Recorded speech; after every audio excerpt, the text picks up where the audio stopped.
भारतको दादागिरी नेपालको लागि नौलो कुरा होइन, तर भारतले जति दादागिरी देखाए पनि, भारतले नेपालमाथि जति रवैया देखाए पनि नेपालका नेताहरू चुइक्क बोल्न सकेको इतिहास आजसम्म छैन। तर त्यो इतिहासलाई तोड्दै एकजना नेपालका नेताले भने भारतलाई कडा जवाफ दिएका छन् र भारतलाई पुरै इतिहास पढाएका छन्। त्यसैले यो भिडियो निकै महत्त्वपूर्ण रहेको छ। आम 3 करोड नेपालीले हेर्नै पर्ने भिडियो भएकाले सम्पूर्ण नेपालीले खोजी खोजी हेर्न नभुल्नुहोला, यो आग्रह गर्न चाहन्छु। निकै महत्त्वपूर्ण रहेको छ। भारतको 3 पुस्ते इतिहास यी नेताले केलाइदिएका छन् र मोदी सरकारलाई कडा चेतावनी दिँदै आफ्नो गुमेको भूभाग तत्काल फिर्ता गर्न आग्रह गरेका छन्। मैं एक नेपाली उन सभी भारतवासियों से बोलना चाहता हूं कि नेपाल के खिलाफ गालियां देना बंद करो। गालियां देना हमें भी आता है।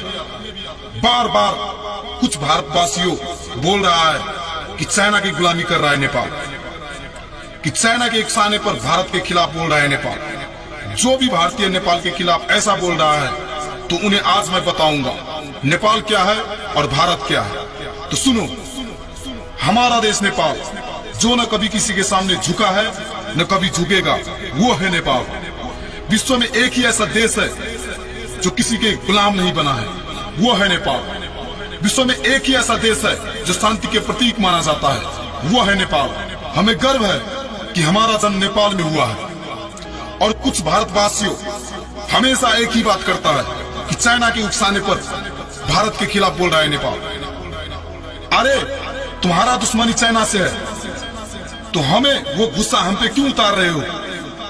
बहुत घमंड है तुम्हें अपनी ताकत पर, तो लड़ो ना चाइना से।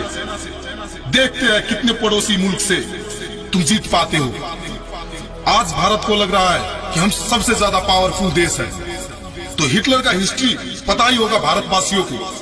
हिटलर को भी ऐसा ही लगा था कि हम बहुत पावरफुल है, हमें कोई नहीं हरा सकता। और परिणाम क्या हुआ पता ही होगा। अगर फिर भी नहीं समझते तो ठीक है, भविष्य में समझ जाओगे। अब सुनो, अगर लीपू लेक और काला पानी के बारे में वास्तविक तथ्य बाहरी दुनिया को पता चलेगा तो भारत की प्राचीन सभ्य शालीना पुरखों द्वारा अर्जित इज्जत और विरासत मिट्टी में मिल जाएगी।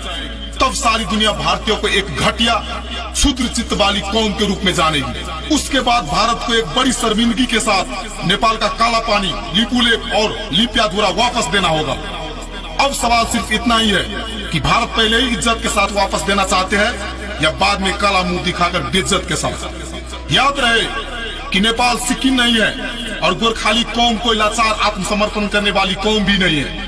भारत जरूर कुछ दलाल नेपाली राजनीतिज्ञ, गद्दार और दलाल नेता कार्यकर्ताओं को खरीद सकता है, लेकिन नेपाली जनता के देश प्रेम को कभी नहीं खरीद सकता, जो अपने देश के लिए लड़कर बलिदान देने के लिए तैयार है। अब हम एक बार इतिहास की तरफ झांकते हैं। जब पूरा भारत अंग्रेज की गुलामी में जकड़ा था तब नेपाल अंग्रेज के साथ डटकर लड़ रहा था। बहुत सारे भारतीयों को यह भी पता नहीं होगा कि अंग्रेज भारत छोड़कर जा चुके थे, लेकिन राजस्थान और बाकी 1 दर्जन राज्य मिलकर अंग्रेज को चिट्ठी लिखी और कहा कि आप वापस आ जाइए हजूर और खुलकर भारत में व्यापार करें। इसका कुल अर्थ इतना ही था, अंग्रेजों आप भारत आओ और हमको लूटो। अंग्रेज फिर वापस आए और कायर और स्वार्थी भारतीयों पर फिर से हुकूमत करने का दरवाजा खुल गया। उस समय पंजाब, मैसूर और बंगाल के सिवाय बाकी सब छोटे मोटे राज्य अंग्रेज के तलबे चाटने में ही व्यस्त थे।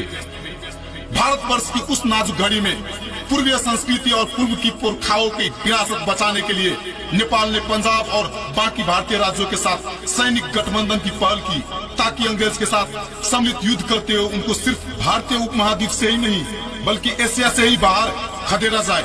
लेकिन किसी भी भारतीय राज्य ने नेपाल की इस प्रयास को सुना ही नहीं और इसी बीच उसी का फायदा उठाते हुए अंग्रेज ने नेपाल पर हमला कर दिया। किसी भारतीय राज्य ने सहायता नहीं किया बल्कि तमाशा देखते रहे और कायर भारतवासी अंग्रेज के तलवे तब भी चाटते रहे। सोचो, अगर एंग्लो नेपाल युद्ध में भारत की किसी एक राज्य ने भी साथ दिया होता तो भारत की इतिहास कुछ और ही होता। भारत 150 वर्ष पहले ही अंग्रेज की गुलामी से मुक्त होता और वो भारत आज हमें बोल रहा है कि चाइना की गुलामी कर रहे हो। दर्शकवृन्द, तपाईलाई आजको भिडियो कस्तो लाग्यो? कृपया लाइक तथा कमेन्ट गरेर हामीलाई साथ दिन नभुल्नुहोला। साथै कमेन्टमा आफ्नो धारणा पनि बताउन नभुल्नुहोला। च्यानललाई पहिलो पटक हेर्दै हुनुहुन्छ भने सब्स्क्राइब गर्न नभुल्नुहोला, किनकि यो भन्दा पनि अझ राम्रा भिडियोहरू हाम्रो च्यानलबाट आगामी दिनमा अपलोड हुनेछन्।